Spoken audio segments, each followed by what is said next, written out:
Hey guys, so today I'm going to be making the super moist butter recipe yellow cake.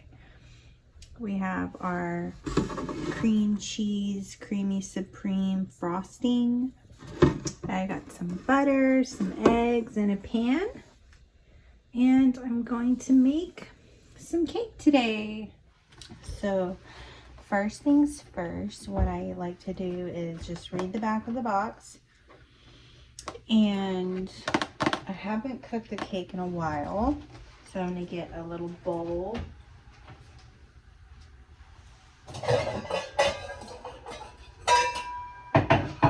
And you can use any bowl you want. This is the bowl I'm going to be using today. So first, 1 cup of water. I got my cup here. So we get 1 cup first.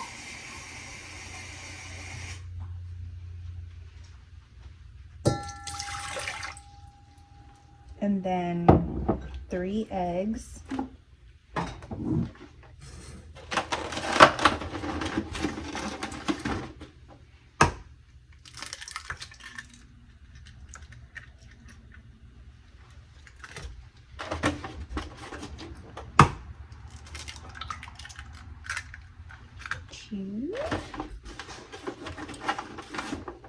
And 3.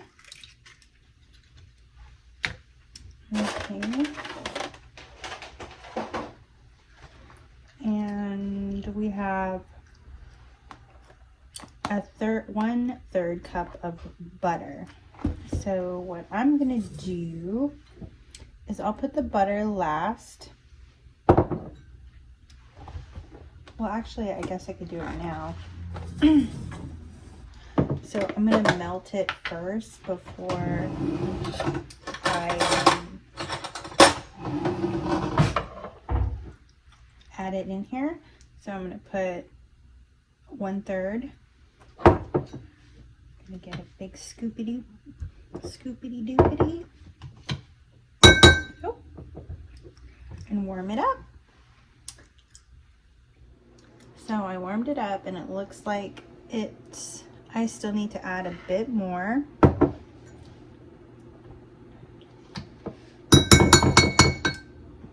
put, and it's okay if you put too much, you can pour a little bit out.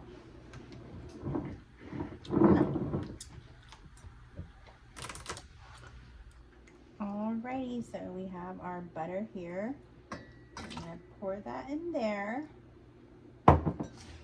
Then I'm going to make super moist butter recipe. I like the cake, the birthday cake one too, and yeah, that's pretty much my faves, but I really love the yellow cake one a lot.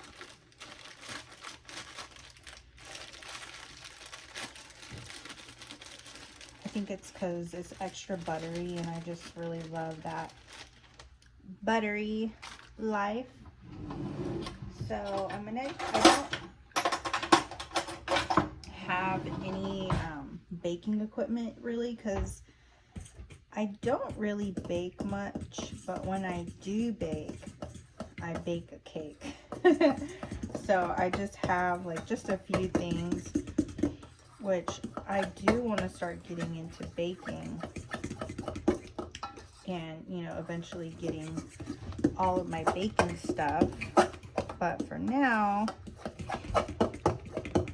I'm just gonna whip it up. So pretty much all I try to do is make sure that I get all the clusters out, the little bumps or little just the little cake balls. And I actually kind of like them a little chunky, because they just kind of like turn into like thick buttery balls in the cake, and they add a bit more what's it called? A bit more moisture in the cake. So I don't always, it doesn't need to be completely smooth for me the way that I'm making it today. So once I mix that up, and my arm, yeah, it kind of feels a little tired, but that's okay. So here's my pan.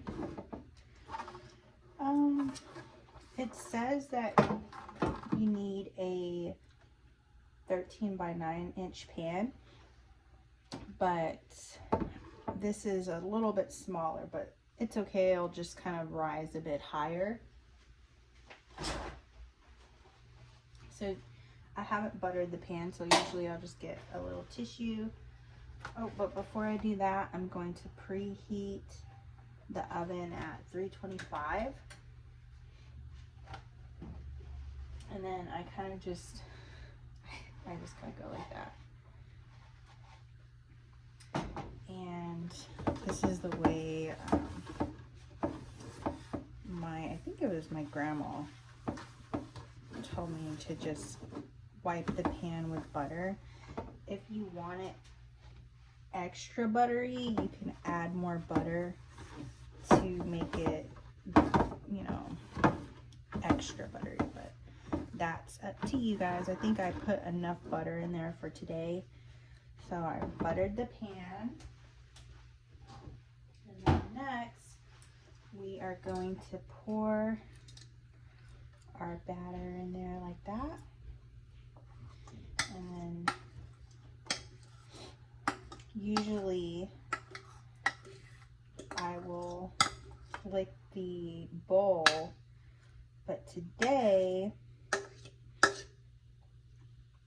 we're going to just put it all in the cake. Let me see if I have one. Okay. I'm going to use one of these. We're just going to shovel out the excess like that. We don't really want to waste any of it because this is like really, really good stuff here.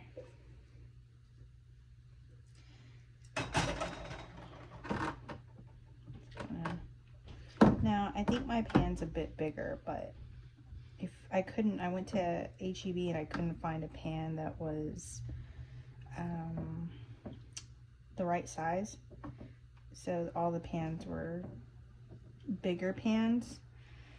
So this pan probably is a little bit bigger, but it's just the recipe that I wanted to kind of share with you guys. But all right, so then we're gonna pop it in for, let's see, I think the trick that makes it very, very moist for me is to mix it with a fork. And it says bake as directed, bake time in minutes 30 to 35, so about 30 to 35 minutes. And then once we take it out, we're gonna let it cool down before we add in the cream cheese. All right, so while that's cooking, I usually will put everything in here and just wash it up real quick. I'll just add a little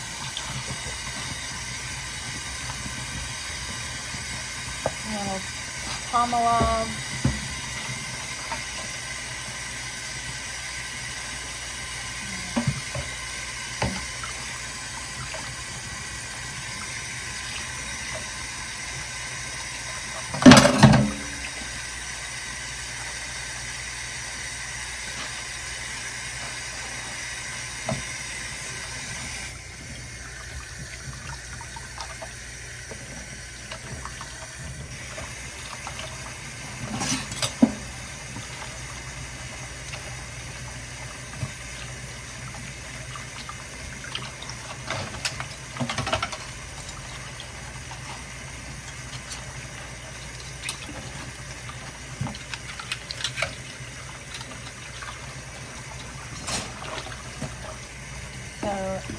usually if I have like a lot of guests, I'll probably like do a bit more scrubbing. Like I'll probably like scrub the spoons like, you know, a lot more. But it's just me that's eating off of them, and we don't really have anybody that comes over at all. So it's just like me and family members. So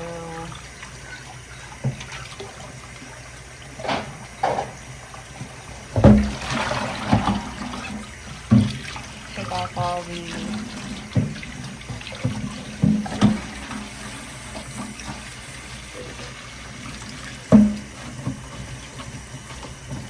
and usually I don't time it. I just will go and check on it and keep an eye on it and kind of just like maybe poke the middle with just a fork. Not so much a toothpick, but you can use a toothpick to check the middle. So it won't add as many marks in the cake. But it's just gonna get eaten anyways. It's gonna get eaten up anyways, so. All right. So usually the way that I like the cake is not all the way done, kind of like a steak, but a bit 90% cooked, because I like it very moist. And I'll just keep coming and checking on it, because it's really hard to catch it at that spot to where it's really, really moist and soft and still a little wet, not too dry. So I'll just keep coming in and checking on it. So I just took it out, and a way that I can tell if I have it perfect the way that I want it, which is not overcooked or not medium cooked, in between, just 90% done, is the sides are light brown and not really even brown. I don't like them to be toasty or dark. I kind of want them to be the same as the middle of the cake. So it's just a little brown right here. So that's one way when I take it out, I take a look at it and I'm like, oh, they look light brown. And sometimes if I overcook it, it's a bit darker, and I don't really like the way the cake tastes at that point, because it gets a little dry. And I just put the fork in there, and I'll put it, I wasn't recording, but it's kind of like how it looks. So it's not gooey in the middle, but it's just right. And I just kind of make sure that there's no, squishy parts here. So everything's good. So like I said, light brown sides, not toasty brown. So I'm gonna let it cool off, and then I'm gonna add some cream cheese frosting. So I'll probably let it cool off for like maybe 30 minutes. Okay, so next I'm going to add the cream cheese.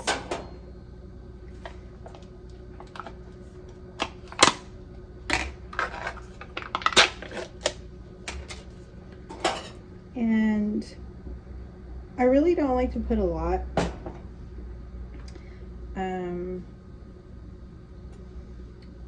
Usually the best way to do this is to actually melt it. So that's what I'm gonna do, because it's kind of like filling up the cake. So I haven't made a cake in a while, so I kind of forgot my special secrets to make it. And then whenever you melt this amazing icing, oops, whenever you melt it, it gets like it melts into the cake. It seeps into the cake.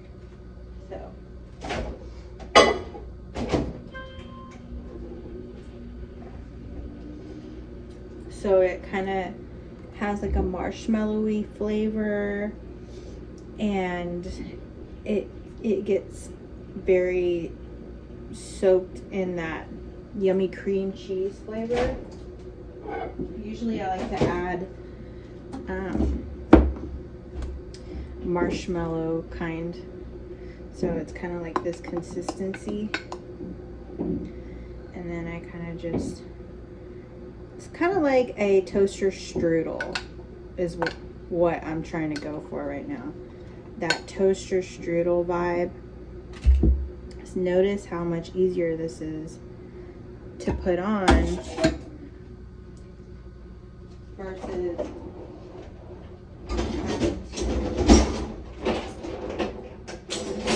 do it with a knife. Everything comes back up with the knife.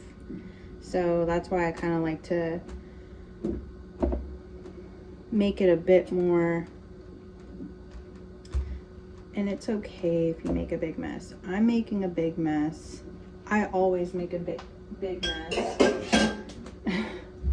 So getting out all the excess. So it looks like I might need a bit more. So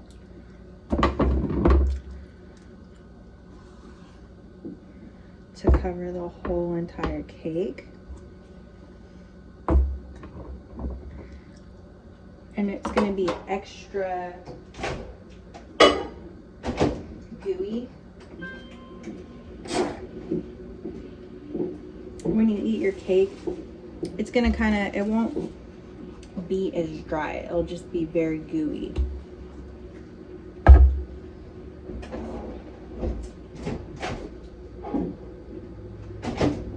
And since it's hot, since you warm it up to be hot, it will get in the cake better and kind of like warm it up and make it kind of like just a really good, I don't know, something warm and tasty.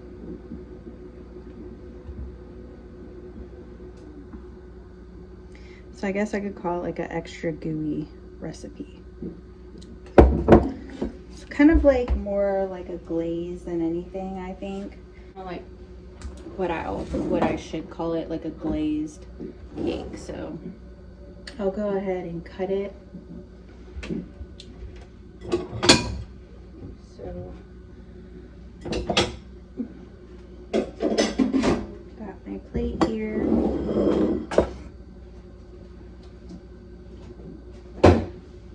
And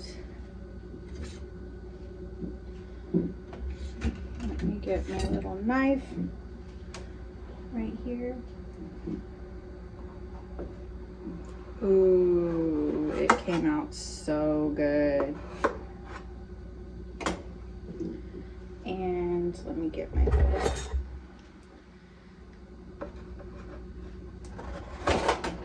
it's super moist. It's not overcooked, and I kind of like to sprinkle the extra stuff on top.